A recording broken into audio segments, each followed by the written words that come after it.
हमारे गांव व शहरों के लोगों के प्रमुख आजीविकाओं में से एक मुख्य आजीविका पशुपालन है। विशेषकर आदिवासी इलाकों के लोग अपने आजीविका के लिए मुर्गी, भेड़ बकरी और सूअर पालते हैं। आप जानते हैं कि हमारे इलाके के 80% से अधिक परिवार अपने घरों में मुर्गी पालते हैं। ये मुर्गियां हमारे विभिन्न कामों में उपयोग होता है।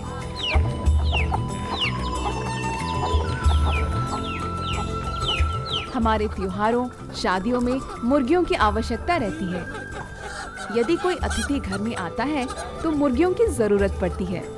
घर में किसी का देहांत होने पर शुद्धि क्रिया के समय में भी मुर्गियां चाहिए होते हैं।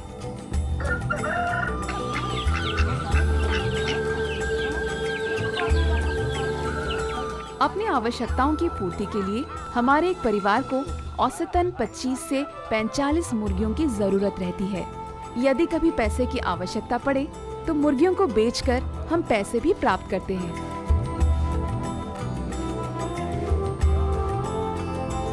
कुल मिलाकर हिसाब लगाने से पता लगता है कि हमारे प्रत्येक परिवार के एक सदस्य औसतन साल में 12 किलो मांस देसी मुर्गियों से खा पाते हैं।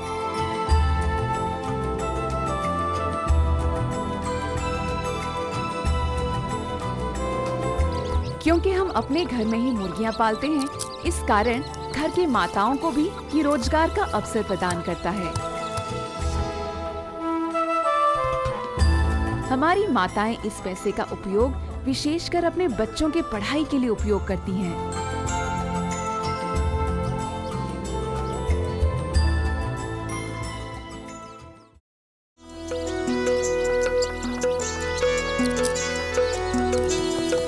मुर्गी पालन हमारे परिवार के बच्चों से लेकर बड़े तक सब कर सकते हैं।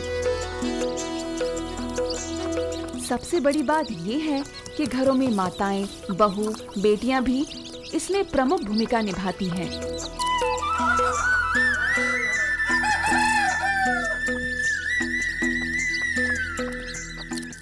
हमारे देश में एक देसी मुर्गी साल में 3 बार अंडा देती है।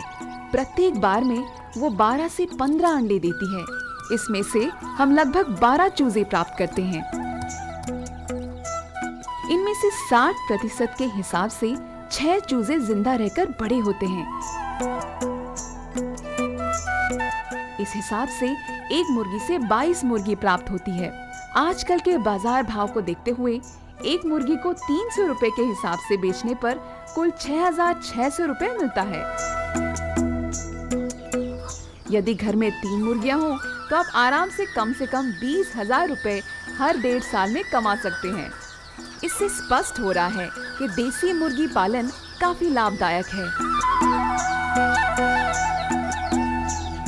आपका क्या कहना है? लेकिन कुछ कारणों से हमें कई बार जितना लाभ मिलना चाहिए उतना लाभ नहीं मिल पाता है। मुर्गियों को लगने वाले कुछ बीमारी इसके ऐसे एक मुख्य कारण है। मैं हूँ पद्मा सोरेन। मेरे पति और मेरे बेटे को लेकर मेरा छोटा सा संसार है। सभी आदिवासी परिवारों की तरह हम भी अपने यहाँ मुर्गी पालन करते हैं। लेकिन रानीखेत बीमारी के कारण मेरे अधिकांश मुर्गियों की मौत हो जाती थी। कभी कभी तो सारे मुर्गियों की मौत हो जाती थी। इससे हमें काफी कष्ट होता था, नुकसान भी काफी हो रहा था। रानीखेत बीमारी के निवारण के बारे में जब मुझे पता चला तब मैं काफी खुश हो गई। अब मैं सही समय पर और विधि के अनुसार अपने सभी मुर्गियों को इस बीमारी से बचने के लिए टीकाकरण करवाती हूँ। इस कारण अब मेरी मुर्गियाँ मर नहीं रही हैं। हमारे घर में मुर्गियों की संख्या में बढ़ोतरी हो रही है। मुर्गियों से हमें लाभ भी मिलने लगा है। इससे केवल मैं ही नहीं बल्कि मेरे पति और बेटे कापूरा भी काफी खुश हैं।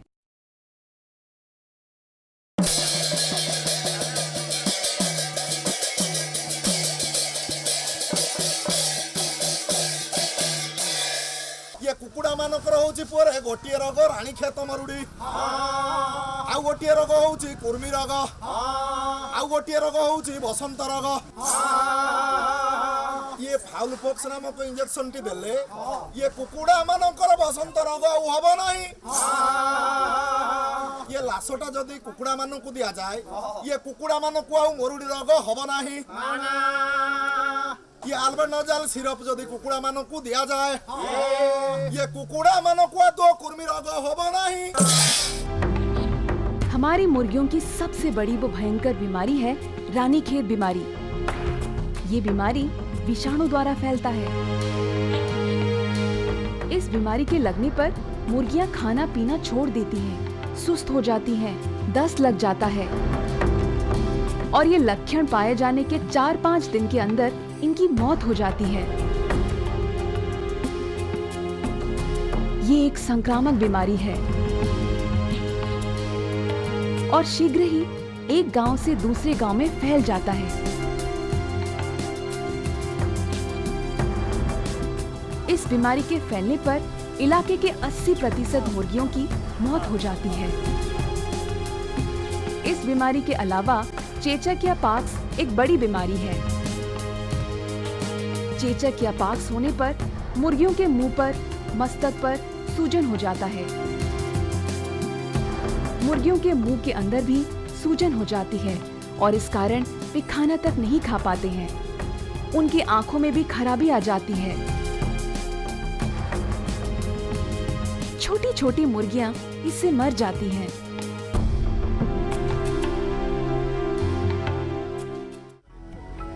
रानीखेत एवं चेचक या पॉक्स दोनों बीमारियां विषाणु से होती हैं। एक बार इन बीमारियों के प्रारंभ होने पर दवाई देकर इनकी रोकथाम संभव नहीं है, लेकिन पहले से टीका दिए जाने पर इन बीमारियों से बचा जा सकता है।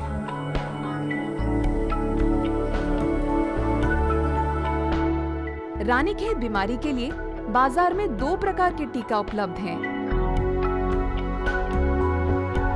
पहले टीका का नाम है लसोटा। इस टीका को 7 दिनों से ऊपर मुर्गियों की आंखों पर डालने से 3 महीनों तक इस बीमारी से बचाया जा सकता है। इस टीके को बड़ी मुर्गी और छोटी मुर्गी दोनों को दिया जा सकता है। इसी तरह इस बीमारी के लिए एक और टीका है R2B। इस टीके को 2 महीनों से बड़े मुर्गियों के पंख के नीचे इंजेक्शन के जरिए दिया जाता है।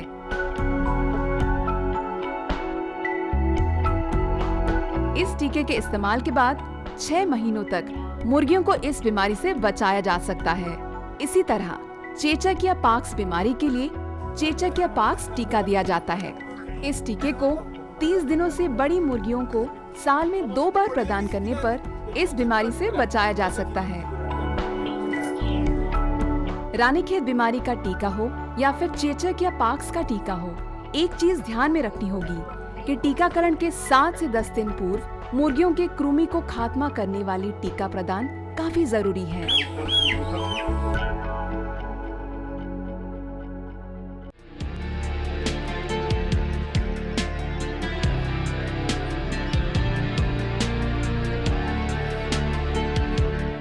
आलबेल जेल नाम से ये दवाई बाजार में मिलती है। कृमियों के कारण मुर्गियां कमजोर हो जाती हैं और ठीक से उनका विकास नहीं हो पाता है और बीमारियों के शिकार हो जाती हैं। विशेषकर छोटी मुर्गियां कृमियों के कारण अधिक संख्या में मरती हैं। कृमि रोग अधिक होने पर बड़े मुर्गियों के भी मरने की आशंका रहती है।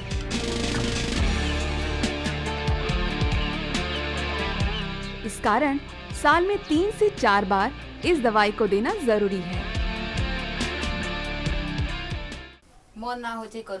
मैं कपूरा महंत हूँ। मुर्गियों को दी जाने वाली दवाई और टीकाकरण के बारे में जानकारी मिलने के बाद मैं अपने 40 मुर्गियों को कृमि से बचने के लिए दवाई दे रही हूँ। इसके अलावा रानीखेत बीमारी से बचने के लिए टीकाकरण भी करवा रही हूँ। आपको पता है, इससे खुशी की बात ये है कि टीकाकरण के बाद मेरे सारे मुर्गियाँ बच गई हैं, एक भी नहीं मरी हैं। मैं ठुसुरी नायक हूँ। मैं काफ़ी मुर्गियाँ रखती थी। पहले साल में 2-3 बार रानीखेत बीमारी लगने के कारण मेरे अधिकांश मुर्गियों की मौत हो जाती थी। लेकिन 2 सालों से मुर्गियों कृमि का टीका, रानीखेत बीमारी का टीका तथा चेचक या पाक्स का टीका नियमित रूप से दे रही हूँ। इसके बाद मुर्गियों की मौत नहीं हो रही है। उसके बाद से ही मुर्गियों के जरिए अच्छी आमदनी हो रही है।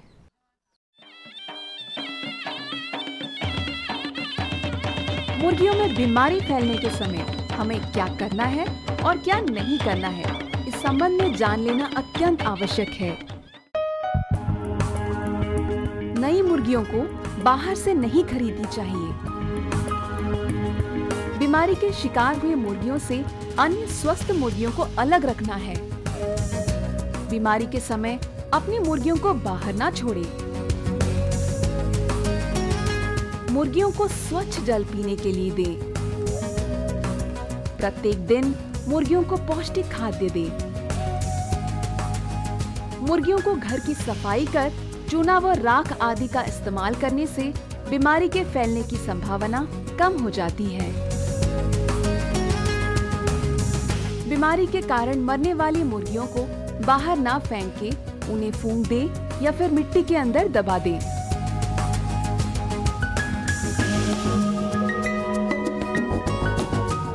मुर्गियों के टीकाकरण व कृमिनाशक के बारे में आपको जानकारी मिल गई है, लेकिन इनको गांव के आसपास कैसे आसानी से प्राप्त कर सकेंगे, ये ध्यान देने वाली बात है।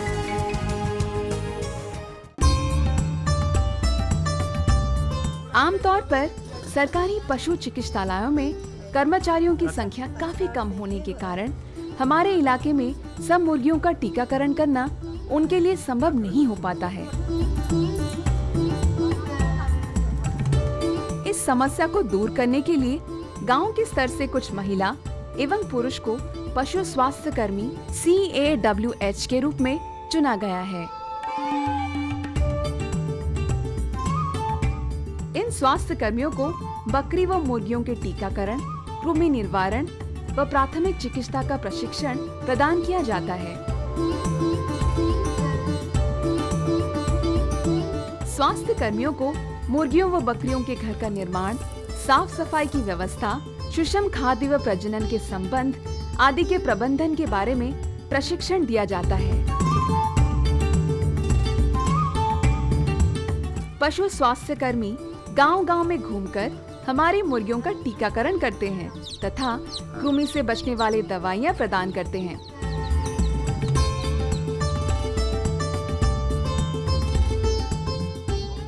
मैं हूं विजय, एक पशु स्वास्थ्य कर्मी या एनिमल हेल्थ वर्कर। वैक्सीन किस प्रकार से दिया जाएगा, इस संबंध में हम लोगों को प्रशिक्षण दिया गया था। फर्स्ट एड ट्रेनिंग भी दिया गया था। एक एक ग्रुप बनाकर हमें सारी वैक्सीन दिया गया है। रानीखेत के टीका को ठंडा रखने के लिए हमें फ्रीज भी दिया गया है। हमें सारे टीका मुरड़ा से लाकर हमारे घर के पास वाले फ्रीज में रखते हैं। उस फ्रीज से वैक्सीन लेकर हम लोग गांव-गांव घूम के टीकाकरण कर रहे हैं। करीब 1.5 साल से ये वैक्सीन कार्यक्रम चालू है। इससे पहले मुर्गियों का संख्या काफी कम था, अब लेकिन हर एक परिवार में मुर्गियों का संख्या 40 से 70 तक बढ़ा है।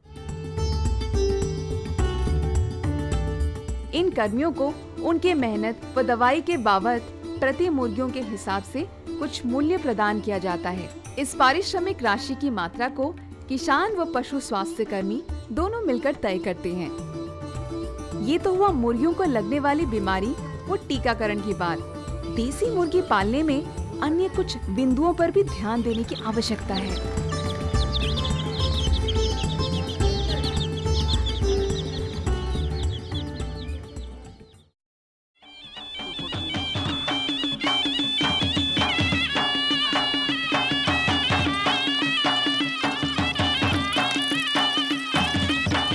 जैसे कि मुर्गियों के लिए घर, विशेषकर मुर्गियों के रहने व अंडा देने के लिए एक सुरक्षित घर आवश्यक है।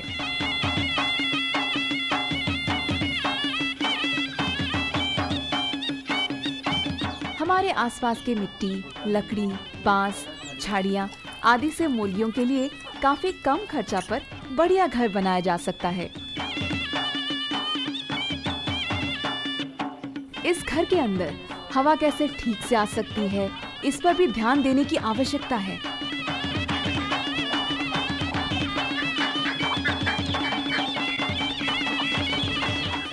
इस घर के कारण मुर्गियों को रात में शिकारी जीव जंतुओं से बचाया जा सकता है और मुर्गियों के टीकाकरण में भी इससे आसानी रहती है।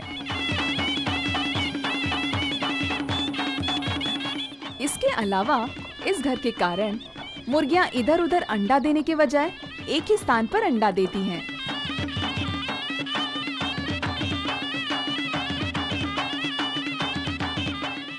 और एक बड़ी बात ये है कि मुर्गियों के इस घर को साफ सुथरा रखने के लिए प्रतिदिन सफाई के साथ साथ चूना, राख आदि डालने से मुर्गियों को संक्रमित होने वाले बीमारी आदि से बचाया जा सकता है। बीमारियां फैलने के समय मुर्गियों को बाहर ना छोड़कर उन्हें मुर्गी घर के अंदर खाना देने पर उन्हें बीमारियों से बचाया जा सकता है।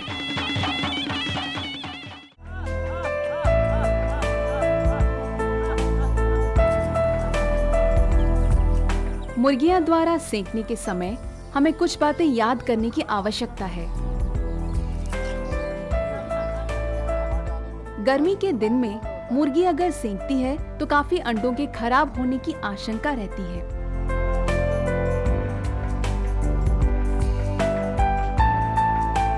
इसीलिए अंडों पर निशान लगाकर रखना सही रहता है। मुर्गियों के अंडे देने के बाद पहले दिन देने वाले अंडे में 1, दूसरे दिन में 2, तीसरे दिन में 3, इसी तरह से हमें अंडों पर रंग या कोयले से हल्के से निशान लगाना चाहिए।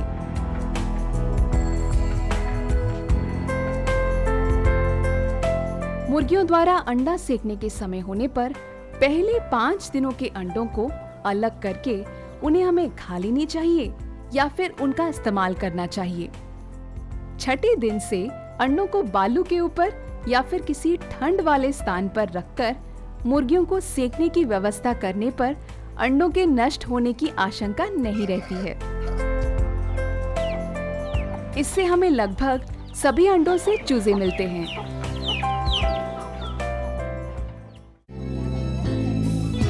आमतौर पर हम देसी मुर्गियों को बाहर घूमने देते हैं ताकि वो अपना खाना खुद संग्रह कर सके, लेकिन गर्मियों में हमारे मुर्गियों को आवश्यक मात्रा में खाना नहीं मिल पाता है। वैसे हम अपने मुर्गियों के लिए अपने घर से चावल व अन्य बचा हुआ खाना देते हैं।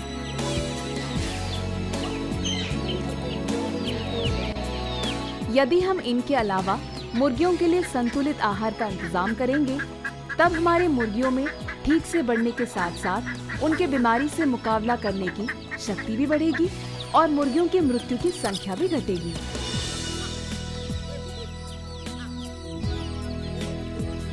संतुलित आहार देने से ये मुर्गियां अधिक अंडा देंगी, अंडा का आकार भी बढ़ेगा तथा इसमें निकलने वाले चूजे अधिक स्वस्थ होंगे और उनमें बीमारी आसानी से नहीं लगेगी।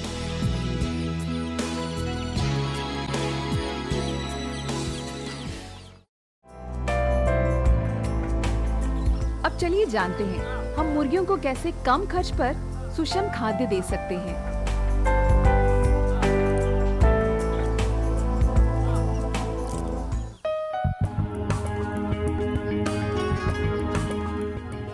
चावल को पिसकर या मक्के को पिसकर 9 हिस्से धान या गेहूं की भूसी, 2 हिस्से सरसों का खली, सोयाबीन का खली या रासी का खली एवं 1 हिस्सा सूखा मछली के टुकड़ों को मिलाकर चारा तैयार करें।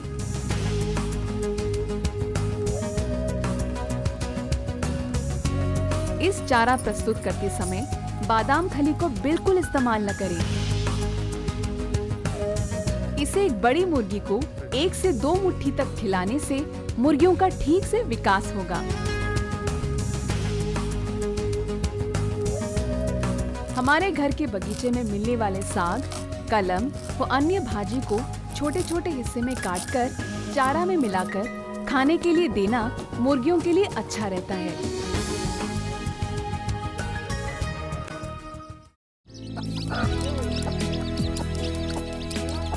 दीमक हमारे मुर्गियों के लिए काफी उपयोगी भोजन है। आमतौर पर मुर्गियां बाहर घूम घूम कर इसे खाती हैं। हम अपने यहाँ दीमक पैदा करके मुर्गियों को दे सकते हैं।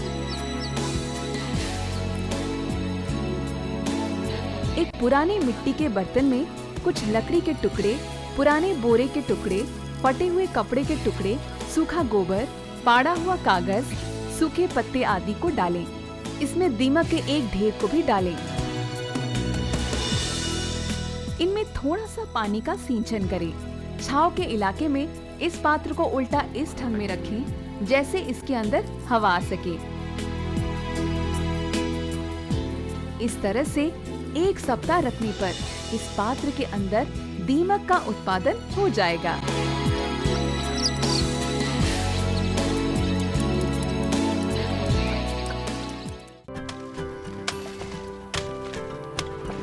नेपाल किसानों का मानना है कि मुर्गियों को यदि गर्मियों में बीच बीच में प्याज खिलाया जाए और सर्दियों में लहसुन दिया जाए तो उनकी बीमारी से मुकाबला करने की शक्ति बढ़ जाती है।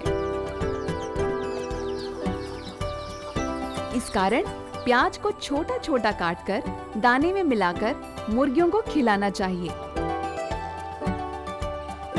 इसके अलावा पानी में हल्दी मिलाकर मुर्गियों को पिलाने पर भी उनमें बीमारी से मुकाबला करने की शक्ति बढ़ता है एवं उनमें कुर्मी नहीं होती है।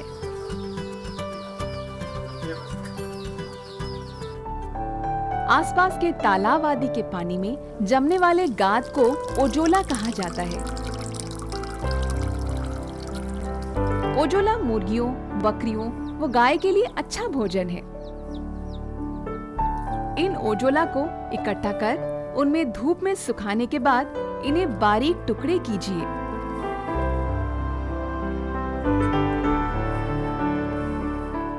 इसको मुर्गियों, गाय व बकरियों को देने से इससे काफी लाभ मिलता है।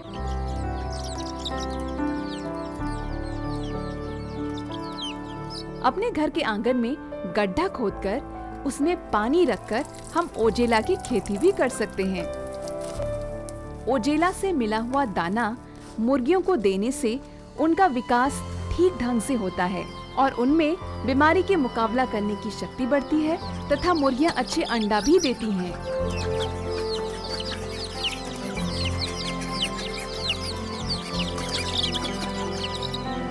एक बात ये ध्यान में रखनी होगी कि मुर्गियों के लिए खाद्य व पानी का पात्र इस्तेमाल करना जरूरी है। इससे मुर्गियों का खाद्य इधर उधर फैलकर नष्ट नहीं होता है।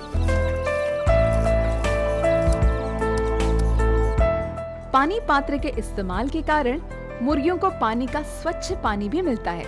मुर्गियों के लिए भोजन और पानी का पात्र हम अपने आसपास में मिलने वाली चीजें जैसे लकड़ी, बांस, मिट्टी के बर्तन, प्लास्टिक का डिब्बा, बोतल आदि के इस्तेमाल से बना सकते हैं।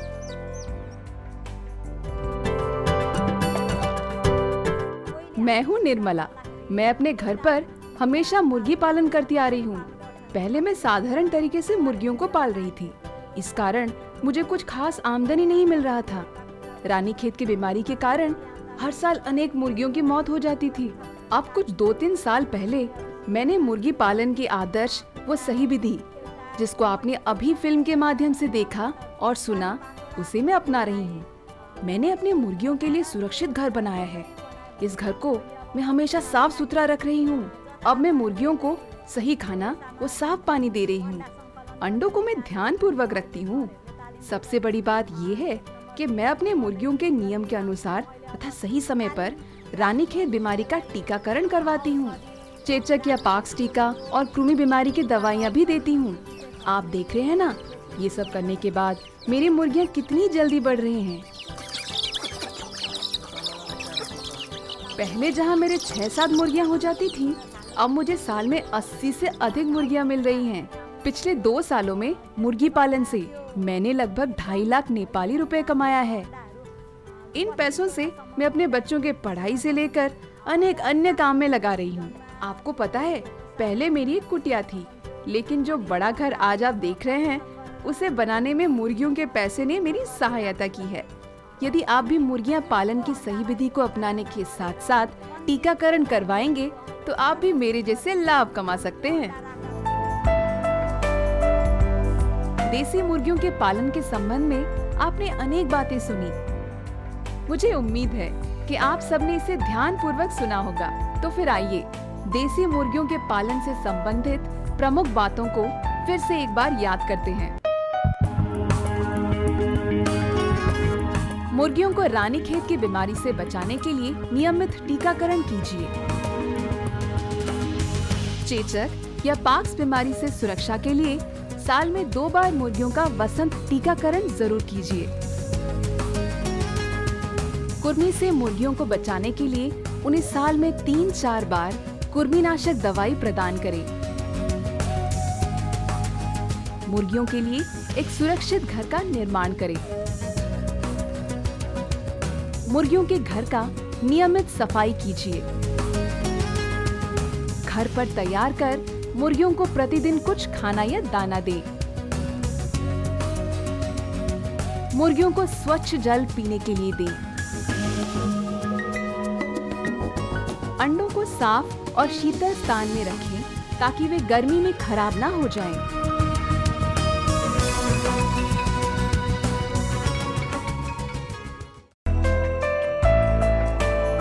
तो फिर आइए हम अपने अपने घर पर देसी मुर्गियों को पालने के लिए बताया गया समस्त उपायों के अनुसार मुर्गियों की देखभाल करने के साथ साथ उनका टीकाकरण करें, मुर्गियों को संतुलित आहार व स्वच्छ पानी प्रदान करें। इसके अलावा मुर्गियों के लिए साफ सुथरा एक घर भी बनाएं। इससे मुर्गियां ठीक से बढ़ेंगी और सबसे बड़ी और याद रखने वाली बात ये है, मुर्गी के विभिन्न बीमारियां, विशेष रूप से रानीखेत बीमारी को रोकने के लिए सही समय पे हम टीकाकरण जरूर कराएंगे।